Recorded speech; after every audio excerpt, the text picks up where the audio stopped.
Okay, so in this video, I want to look at a replacement to this model, the Quen 3.627b, which has been the darling model for a lot of people doing coding with local AI. In this video, we're going to look at a model that is actually a fine tune of this, which has got some really special properties, not aimed at making the model necessarily smarter, but improving it in some other ways that you'll see.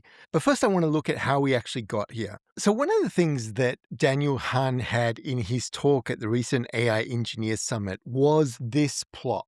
And this is basically showing the ability of models measured on a time horizon for software tasks. And the really interesting point that he made here was that pre-O1, we were sort of on this one trajectory. And then after the O1 model, basically the first sort of reasoning model, we went on this whole other trajectory. And really, a lot of the advances that we see from models recently are because of this ability to do long chain of thought reasoning.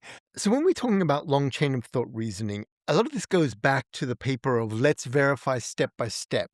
And the idea is that you can think of these long chains of thoughts as containing sort of sub chunks in there, the steps by steps in there. And while these all sort of started out with simple sort of ideas for chain of thought, as the chain of thought gets longer and longer, it turns out that you can then sort of coax the models to almost sort of talk to themselves to get better results.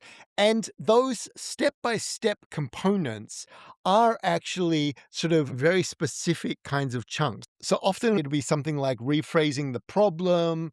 It'll be decomposing what would make a good answer and what needs to be the components of each of those before it goes on to think about those and then come up with a final answer out. And we see that quite commonly when we look at the models and we look and see like that they've got these sort of step-by-step elements in their chain of thought here. And often they will be things like starting with understanding a user request. You can see number 2 here is deconstructing the process step by step. Then there'll be drafting parts of it. But there are chunks of these chains of thought.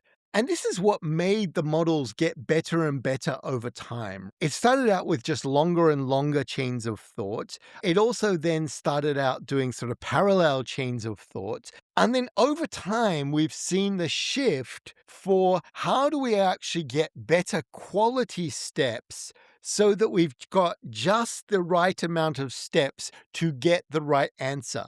And a good example of this has been the GPT models. If we look at sort of GPT 5.1 to 5.5, you can see that one of the main things that they were trying to do there was to get the chains of thought to be higher quality, but shorter so that they could come to the right answers, perhaps even better answers, but in fewer numbers of steps in the chain of thought. Now, the challenge has always been for the proprietary models, you don't see the raw chain of thought. So you don't really get a chance to actually sort of see the quality of the chains of thought changing over time to be able to give you either the same answer in a lot fewer tokens or a better quality answer in the same amount of tokens. And this is something we've seen both in sort of good ways and bad ways of a lot of the frontier models over the past year or so. That sometimes we'll see successful versions of it where a model will just get better generally overall.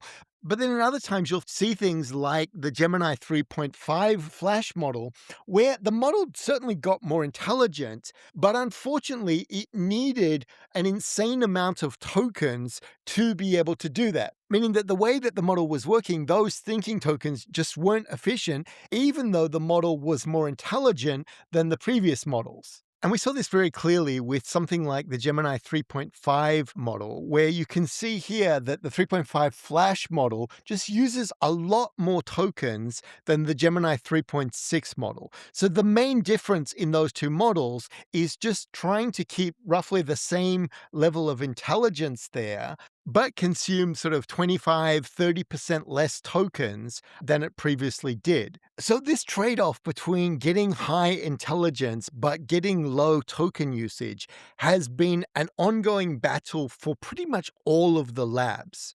in the end, you've only got so many levers that you can sort of pull here. You can try to make the model more intelligent by making the model bigger. You can make it more intelligent by having longer chains of thought, or you can try and have better quality chains of thought. Each of these things has got their trade off. And that brings us to this model that I want to look at today. So, BottleCap AI have taken one of the models, which has been sort of the darling of the local AI coding people.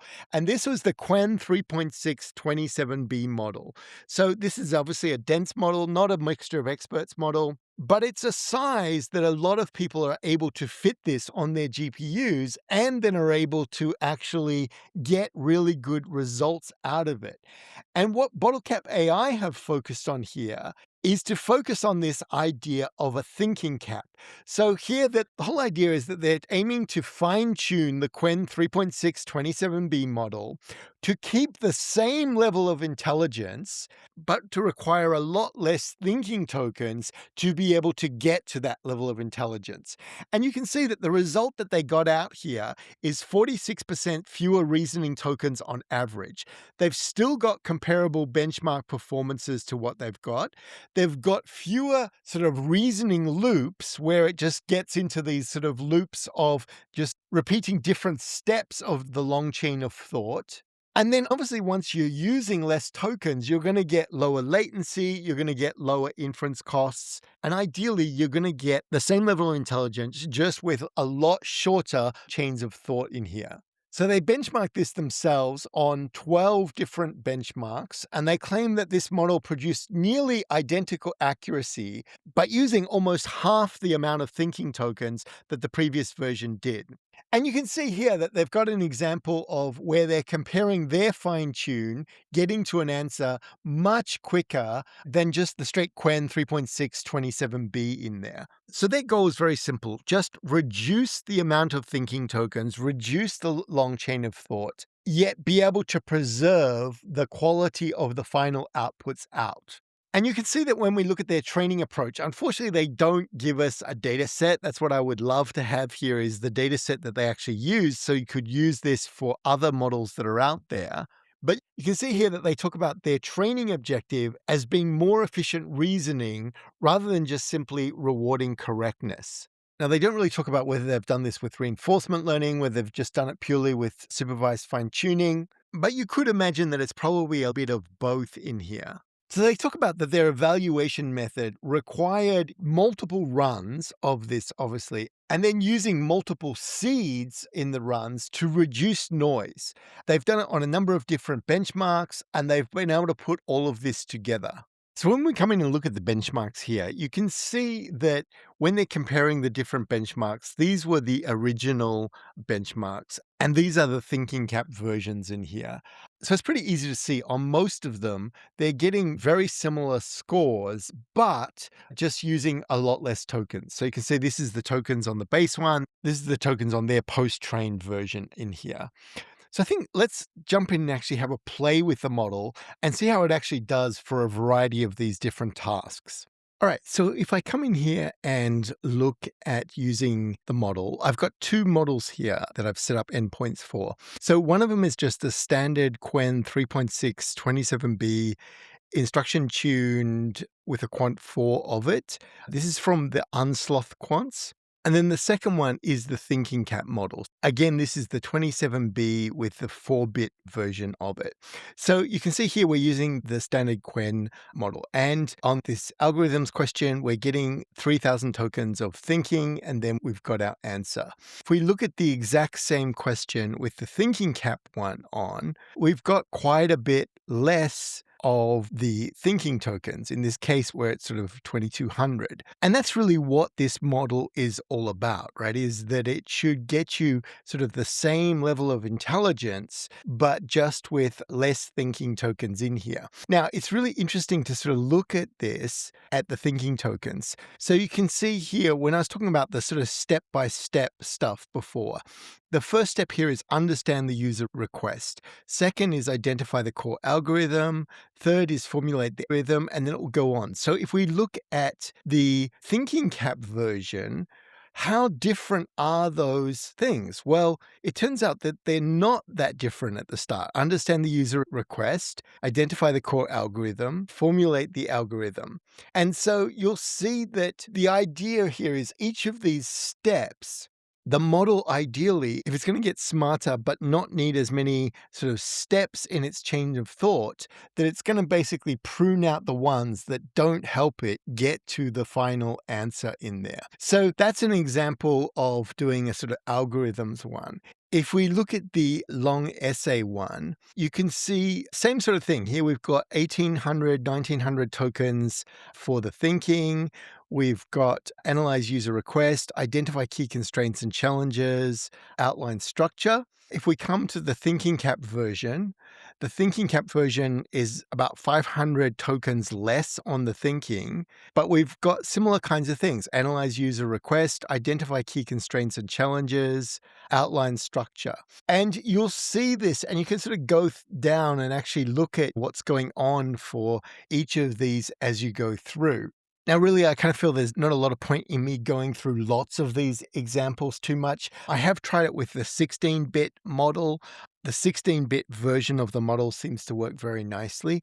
I kind of feel that for a lot of people, they're going to need to just go through these things themselves and see, okay, how does this actually perform? You can also test it to see how many tool calls is it going to need for a particular task. So here we can see some thinking.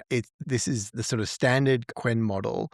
It used 2 tool calls. And again, here we've got the 2 tool calls, which is kind of what we'd expect, one for search, one for fetch in here. And I've got basically the tools I can turn on or off in here. Here with multi-tool, it's done 3 tool calls for this.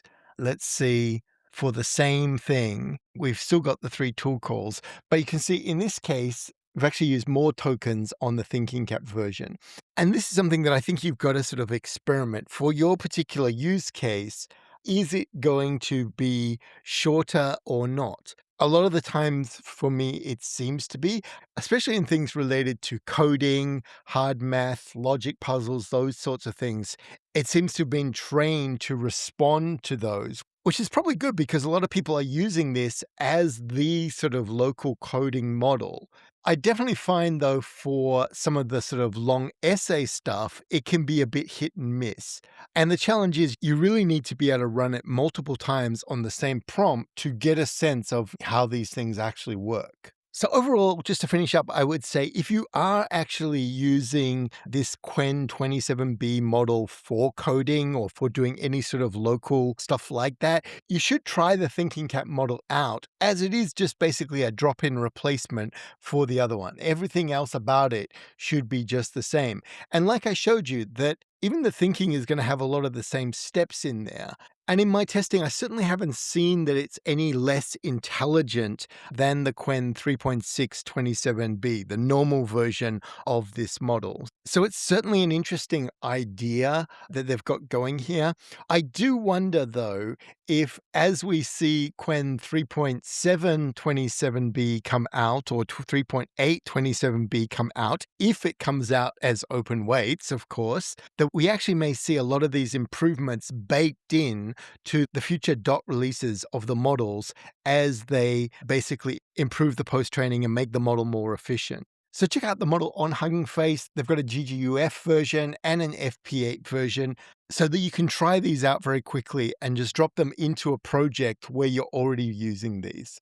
Anyway, as always, let me know in the comments what you think of this. I'd like to hear back from you. What are you using for your local coding model? I've yet to see anything that's sort of in this size that really gets close to the frontier models, especially the recent frontier models. But certainly we are getting to a point where some of these local coding models are actually getting very usable for a lot of tasks that people want to do. Anyway, if you found the video useful, please click like and subscribe, and I will talk to you in the next video. Bye for now.